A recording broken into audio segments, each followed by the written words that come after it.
নমস্কার, Assam prime network থেকে আমি ইন্দ্রাণী আপনাদের স্বাগত জানাচ্ছি। পেহেলগাম সন্ত্রাসী হামলার পর পাকিস্তানের সাথে যুদ্ধ আবহে জরুরি পরিস্থিতির মোকাবিলায় রাজ্যগুলোকে যুদ্ধ মহড়ার নির্দেশ দিয়েছে কেন্দ্রীয় স্বরাষ্ট্র মন্ত্রক। কেন্দ্রীয় স্বরাষ্ট্র মন্ত্রকের জারি করা নির্দেশিকা অনুসারে সমস্ত রাজ্যকে বুধবার 7 মে যুদ্ধকালীন নিরাপত্তা মহড়া পরিচালনা করতে বলা হয়েছে। সেই অনুযায়ী দেশের মোট 244টি জেলায় মক ড্রিল পরিচালিত হবে। এদিকে বুধবার আসামের 20টি স্থানে যুদ্ধকালীন নিরাপত্তা মহড়া অনুষ্ঠিত হবে। বঙ্গাইগাঁও, ডিব্রুগড়, ধুবড়ি, গোয়ালপাড়া, যোরহাট, শিবসাগর, তিনসুকিয়া, তেজপুর, ডিগবয়, দুলিয়াজান, গুয়াহাটি, দিশপুর, রঙ্গিয়া, নামরূপ, নাজিরা, উত্তর লখিমপুর, নুমালীগড়, দরং, গোলাঘাট, কার্বি আংলং ও কোকরাঝাড়ে মক ড্রিল অনুষ্ঠিত হবে।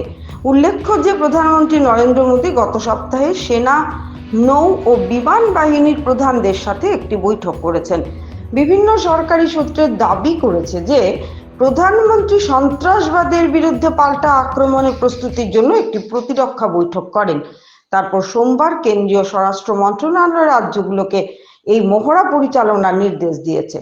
স্বরাষ্ট্র মন্ত্রণালয় বিমান হামলার সতর্কতা হিসেবে সাইরেন সিস্টেম সক্রিয়করণ, সাধারণ জনন, বিশেষ করে শিক্ষার্থীদের সুরক্ষা নিশ্চিত করার জন্য প্রতিরক্ষামূলক ব্যবস্থা প্রশিক্ষণ, হঠাৎ ব্ল্যাকআউটের ক্ষেত্রে কি করতে হবে এবং জরুরি পরিস্থিতিতে দ্রুত উদ্ধার অভিযান পরিচালনা করার বিষয়ে অনুশীলনের নির্দেশ দিয়েছে। উল্লেখ্য যে রবিবার রাত 9টায় পাঞ্জাবের ফিরোজপুর সেনানিবাসে সেনাবাহিনী একটি ব্ল্যাকআউট ড্রিল পরিচালনা করে। স্থানীয় বাসিন্দাদের সতর্ক করা হয়েছে যে এই ধরনের সময়কালে দূর থেকে দেখা যায় এমন কোনো বাতি বা অনুরূপ আলো ব্যবহার করবেন না।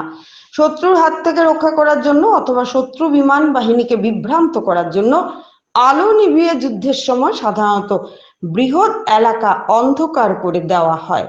গত 22শে এপ্রিল থেকে সীমান্তবর্তী এলাকায় উচ্চ সতর্কতা জারি করা হয়েছে। রবিবার রাতে ব্ল্যাকআউট মহড়ার পর বাসিন্দারা স্বাভাবিকভাবেই আরো সতর্ক। পেহেলগামের ঘটনার পর প্রধানমন্ত্রী নরেন্দ্র মোদী কেবল সন্ত্রাসদেরই ন্যায় সন্ত্রাসবাদকে সমর্থনকারীদেরও চিহ্নিত করে তাদের বিরুদ্ধে ব্যবস্থা নেওয়ার হুমকি দিয়েছেন।